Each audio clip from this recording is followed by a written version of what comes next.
In this video, I want to talk about how you can go back to previous watched channel on YouTube TV. Now this should work for your phone, PC, or if you're using a smart TV, so I'll show you some different methods.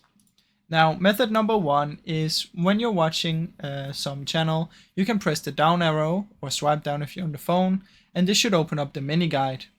Now once you're there, the channel that you last watched will usually be the first one on the left.